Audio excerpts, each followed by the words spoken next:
12वीं में जब हमने 90% लाया था, 12वीं में जब हमने 90% लाया था, सीए बनने का अरमान हमारे दिल में भी आया था।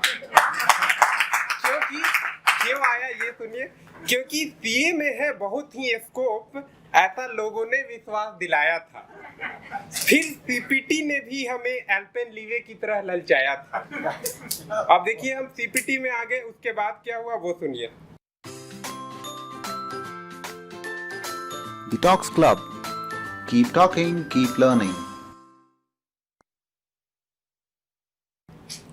वो हर दिन सुहाना लगता था, अकाउंट्स और मैथ पे दोस्ती पुराना लगता था। हम कर रहे हैं सीए, ये लोगों को बताना भी बहुत अच्छा लगता था। चलो अब सीपीटी तो एक बार में क्लियर हो गया, उसके बाद क्या हुआ ये सुनिए। सीपीटी में एक बार क्लियर कर मैं जोर का ठहाका लगाया था।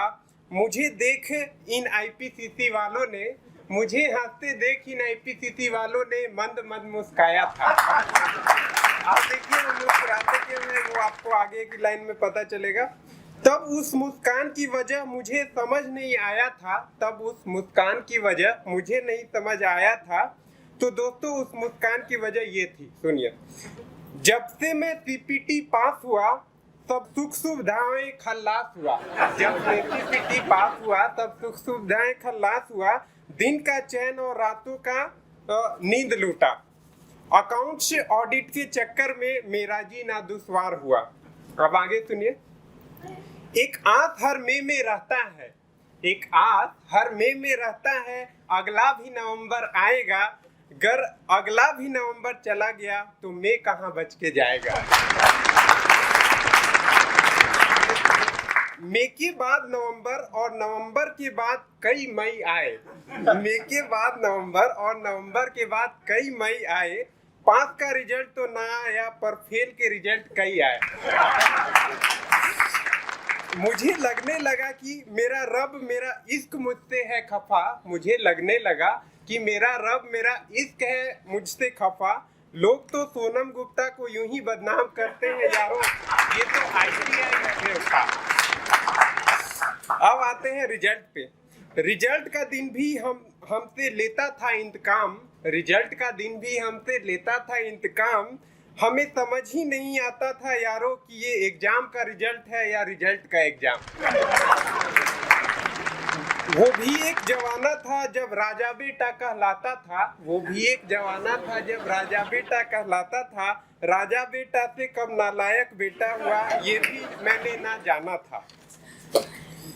अब रिश्तेदारों पे नजर डालते हैं, क्योंकि सीए की बात हो रिश्तेदार ना आए ये हो नहीं सकता। रिश्तेदार भी हमसे क्या खूब रिश्तेदारी निभाते थे। रिश्तेदार भी हमसे क्या खूब रिश्तेदारी निभाते थे। बर्थडे में मैं पूरा दिन खाली बैठा रहता था। बर्थडे में मैं पूरा दिन खाली बैठा रहता था, पर सारे फोन कॉल तुझ समेत एग्जाम रिजल्ट के दिन ही आते थे। जब क्रिकेटर मांगते थे दुआ शतक लगाने की, जब क्रिकेटर मांगते थे दुआ शतक लगाने की, हमारे हाथ दुआओं में उठते थे किसी तरह 50% लाने की। हद तो तब हो गई, हद तो तब हो गई जब मैं आईपीसीसी 50% से पास हुआ और बगल वाली आंटी बोली बेटा बस 50%। मेरा बेटा तो 12वीं में 90% से पास हुआ। मैं आईपीसीसी किसी तरह पास हुआ, उसके आगे सुनिए क्या होता है। खैर मैं आईपीसीसी किसी तरह पास हुआ और आर्टिकलशिप नामक बला का शुरुआत हुआ। सुबह में तब जेवियर का 645 का क्लास करने हम जाते थे। दोस्तों की भी प्रॉक्सी लगाकर अपनी दोस्ती निभाते थे। फिर दिन भर दिमाग खपाकर एसएफएम का क्लास करने शाम को जाते थे।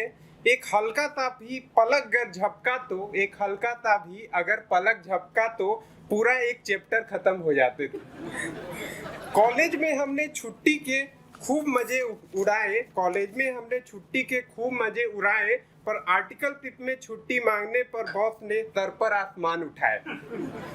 जब सारा जवाना रात में सपनों के संग सोता था, जब सारा जवाना रात में सपनों के संग सोता था, तब मेरी सारी सारी रात अपने सपनों के लिए जगता था। तब मैं सारी सारी रात अपने सपनों के लिए जगता था। जब दोस्तों में मस्ती की बातें होती थी, मेरी तो अकाउंट्स एफएम के साथ काली रातें होती थी। जब होली में सब रंग खेलते थे, दिवाली में जलाते पटाखे थे, हम होली में एफएम तो दिवाली में इसका ही पढ़ते जाते थे।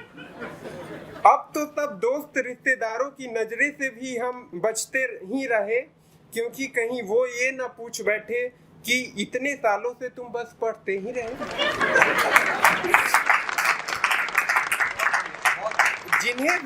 जिन्हें सीए का सी भी ना था पता, वो भी हमसे कई प्रश्न पूछा करते थे। पर एक प्रश्न था बहुत ही कठिन, जिस पर हम सब सीए स्टूडेंट बहुत ही खिजा करते थे। तो आप लोग को पता है किसी को कि क्या वो प्रश्न है? सीए स्टूडेंट को एटलीस्ट पता होगा। खैर चलिए मैं ही बता देता हूँ। तो वो प्रश्न क्या था? प्रश्न ये था कि भैया एक बात तो बताओ कि ये सीए किस कॉलेज से करते हैं? अब आता है कहानी में ट्विस्ट। तो कहानी में ट्विस्ट कैसे आता है सुनिए।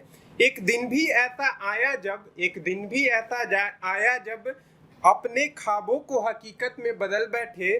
एक पल में हताश माँ बाप के चेहरों पे खुशी की लहरें मचल बैठे। जिन लोगों से हम नजरें बचाते फिरते थे, वो लोग अब हमसे नजरें बचाने लगे। क्या वे फिर कभी किसी से पूछेंगे सीए किस कॉलेज से करते हो और अब तक तुम पढ़ते ही रहे? सीए बनकर यारो अब तो जो जी में आता है करता हूँ। सीए बनकर यारो अब तो जो जी में आता है करता हूँ।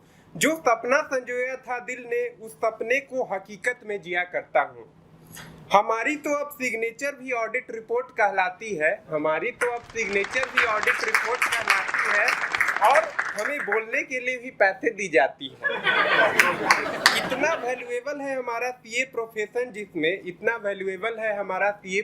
जिसमें देश की आबादी के सिर्फ 2 से 5% प्रजाति ही पाई जाती है। और लास्ट में, न भूले हैं हम न कभी तुम भूल जाना, वो सीपीटी की मस्ती, वो सीए फाइनल का फसाना। जिंदगी मिली है यारो तो उसे खास बनाना, चाहे तो जाने देना या फिर जान लगा देना। खत्म हो गया ये सुहाना सफर मगर बहुत याद आएगा। और जब भी याद आएगा आंखों में हंसी और खुशी साथ लाएगा, नमी एक साथ लाएगा। Thank you.